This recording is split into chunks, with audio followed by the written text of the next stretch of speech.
¿Qué tal? ¿Cómo están? Bienvenidos a una nueva edición del podcast de la Cámara Asia-Pacífico. Ya habíamos tenido una primera parte con quien es el decano de la Facultad de Economía, Gobierno y Comunicación de la Universidad Central, y habíamos prometido una segunda parte para poder hablar de lo que pasa a nivel mundial. Ahora, ¿y por qué hacemos esto? Porque pensamos que para usted que sigue este podcast, es importante tener una perspectiva, saber los elementos esenciales, saber la importancia que eso tiene, pero a su vez también a preguntarnos, bueno, ¿cómo está Chile respecto a eso? Decano, Luis, muchas gracias por estar nuevamente con nosotros. Bueno, si tuviéramos que sacarle una fotografía al mundo hoy día, ¿cómo sería esa fotografía? Yo creo que sería una fotografía un poquito desordenada. Sí. ¿Ah? Estamos enfrentando un mundo en desorden, un mundo de recomposición de las políticas más tradicionales que venían, digamos, de la década del 90. Y hoy día hay muchas cosas que se están cuestionando. Desde luego, ¿no es cierto? Tenemos a Estados Unidos con cambios profundos, digamos, en su estrategia política y comercial. Y lo mismo, ¿no es cierto?, los países europeos, donde hay ahora una mayor diversidad de visiones, ciertamente, ¿no? Ya vemos lo que pasó en España, lo que pasó en Italia, eso está cambiando un poquito, ¿no es cierto?, el colorido del mapa político europeo.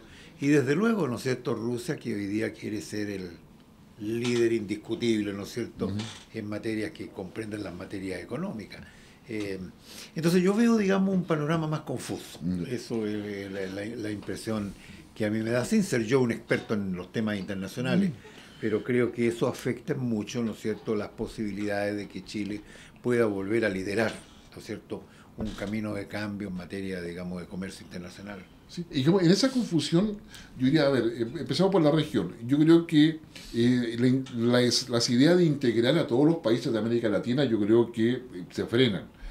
La idea de fortalecer el multilateralismo también se frena, porque cada país está tratando de sobrevivir a como dé lugar con su propia circunstancia. Y a nivel mundial también va pasando un poco lo mismo. Y los tratados de libre comercio, ¿cómo quedarían ahí dentro de lo que es este nuevo escenario? Yo creo que los tratados, digamos, van a seguir siendo relevantes, ¿Ya? por cierto, porque a pesar de toda la confusión, naturalmente los tratados te ofrecen la oportunidad de diversificar comercio y de aminorar costos, ¿no es cierto? Y eso va a seguir siendo, digamos, una oportunidad. Pero lo que yo veo es que no se va a desarrollar una nueva oleada de tratados comerciales, ¿no? Yo creo que nos vamos a quedar más o menos aquí, digamos, sin grandes cambios, porque también no hay que olvidar, digamos, que desde el continente asiático ya nos empiezan a mirar con cierta desconfianza, ¿no? Porque Latinoamérica, ¿no es cierto?, ya no es la Latinoamérica de los años 90, ha perdido un poquito de empuje, está más en otro tipo de recetas y prioridades, y por lo tanto, claro, ellos están cambiando su mirada probablemente hacia otras partes del mundo, Europa posiblemente, ¿no? Entonces creo yo, digamos, de que los tratados van a seguir operando, van a seguir vigentes ciertamente, pero ya no va a haber esa atracción. Yo creo que causó mucho daño en este contexto, ¿no es cierto?, la forma en que nosotros manejamos el TTP-11, ¿no? Porque encontró escollos, encontró discusiones respecto al fondo, se cuestionaron cuestiones esenciales que habíamos dado por superado. Entonces eso puso como de relieve, digamos, de que ya se había agotado el camino de negociar nuevos tratados. Pero sí, obviamente, digamos, no se ha agotado el camino de utilizar los tratados que tenemos vigentes. O sea, al menos lo que uno ve a nivel global es que el comercio internacional sigue siendo el pilar fundamental del desarrollo y crecimiento de las naciones. Ahora, ¿dónde cada nación quiere estar dentro de este pilar de proyección que hay? Yo creo que es ahí donde vienen las decisiones políticas de cada país. Así es. Bueno, podemos mantenernos como suministradores de materias primas, podemos generar un poco más de valor agregado, pero eso significa una serie de cosas. ¿Cómo está Chile con respecto a todo eso? ¿Cómo lo ves? Lo veo también bastante confundido, porque, ¿Ya? claro, Chile es uno de los que ha planteado y pensado la necesidad de desarrollar una industria sustituidora de importaciones, en definitiva, ¿no? Cuestión, digamos, cuya viabilidad política y económica está en discusión hace muchos años. Pero yo creo que eso ha introducido, junto con la visión que tienen, ¿no es cierto?, otros países grandes, México, Brasil particularmente, en esta misma línea, más o menos. Claro, eso ha llevado a una, yo diría, confusión también, ¿no es cierto?, que no va a tener una solución fácil para nada, ¿no es cierto? Porque el problema de estos países, de nuestros países y de nuestro Chile, es inversión. Así es. Y si no hay inversión, por supuesto que todos estos sueños, ¿no es cierto?, de la industria y que va a proveer las posibilidades de expansión y de empleo y todo eso para el futuro, van a quedar ahí solamente, ¿no? Entonces, y desgraciadamente estos recursos de inversión tienen que tener un componente externo fundamental, porque si no, no veo de dónde, ¿no es cierto?, los países van a sacrificar recursos para invertir en la situación que están viviendo, además, los países latinoamericanos en esta década, que va a ser una década de estrechamiento económico.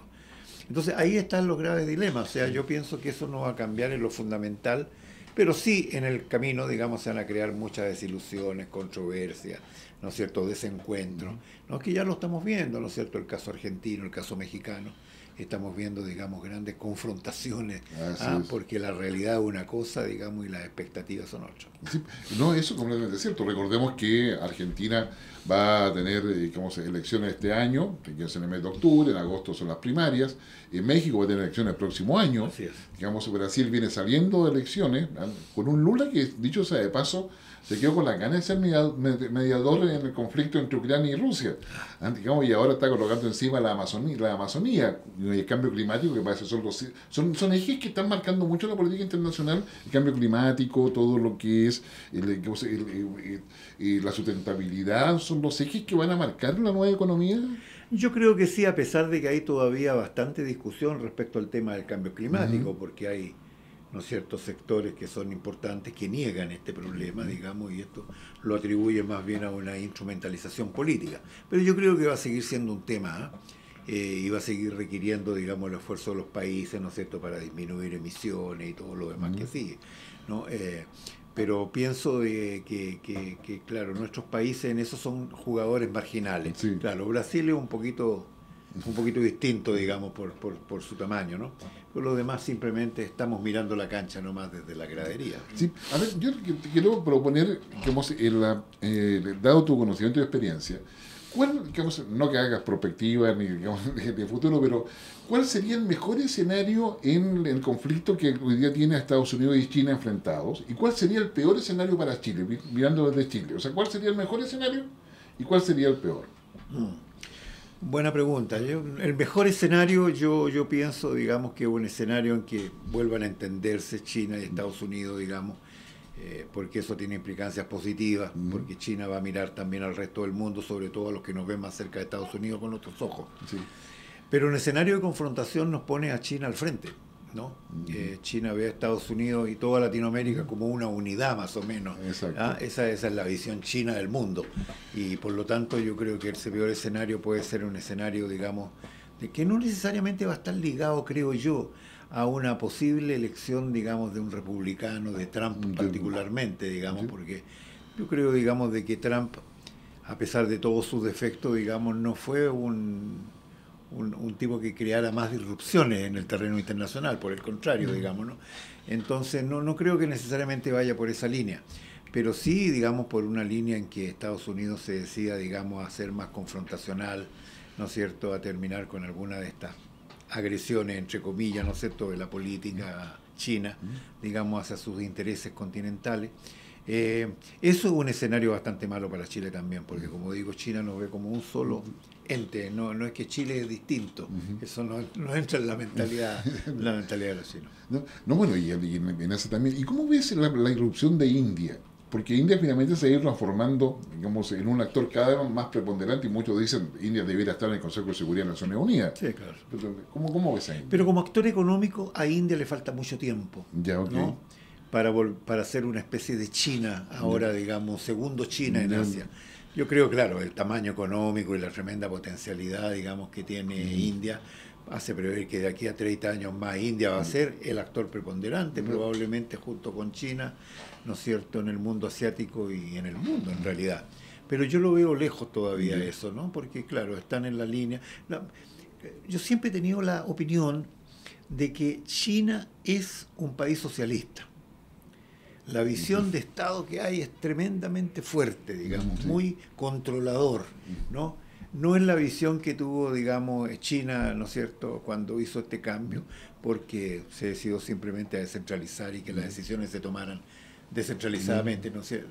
India todavía es un Estado muy centralizador, por lo tanto le va a tomar más tiempo llegar a ser la China que es hoy día, ¿no es cierto?, en el mundo. Sí, no, eso sin lugar a dudas. Bueno, son parte de los actores que están y sobre los cuales Chile pareciera ser no tener claridad cómo relacionarse con ellos desde el punto de vista más, o sea, quizá económico, porque están los tratados, pero a nivel político y poder anticipar y aprovechar oportunidades, pareciera ser que ahí están un poco al debe, ¿no?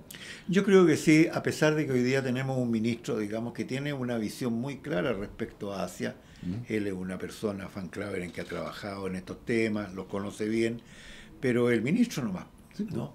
Entonces yo creo que esa visión no prevalece a nivel del gobierno, digamos, de tener una visión un poquito más convencida, ¿no es cierto?, de las enormes ventajas que tiene para que Chile se adhiera a un comercio abierto, libre, creciente, etcétera, ¿no? Ya, no, lamentablemente se nos acaba el tiempo, pero no puedo dejar de preguntarte. O sea, Corea del Sur es nuestro cuarto o quinto socio comercial, si es que no el tercero. Yo creo que estamos en el tercero. Sí, el tercero. Sí. Bueno, y una cosa que no conversamos en el primer podcast es que en la Universidad Central, en la facultad que tú diriges de Economía, Gobierno y Comunicaciones, hay un magíster en estudios coreanos o algo así, ¿no? Un magíster en estudios coreanos, que está asociado a un instituto coreano, ¿no es cierto?, que también tiene financiamiento del gobierno de Corea. Mira. Y por lo tanto es una cuestión asociada con ello. Y ahí se forma gente con una mirada transversal a Corea. No solo la cultura, que es tan rica, ¿no?, y tan diversa, sino también el tema económico, el tema político, digamos. Entonces de ahí va a salir gente con esa visión que hablábamos antes de transversalidad, que para el caso coreano va a ser muy relevante. Y yo lo que aspiro es a tener un magíster en estudios asiáticos, justamente en la misma perspectiva.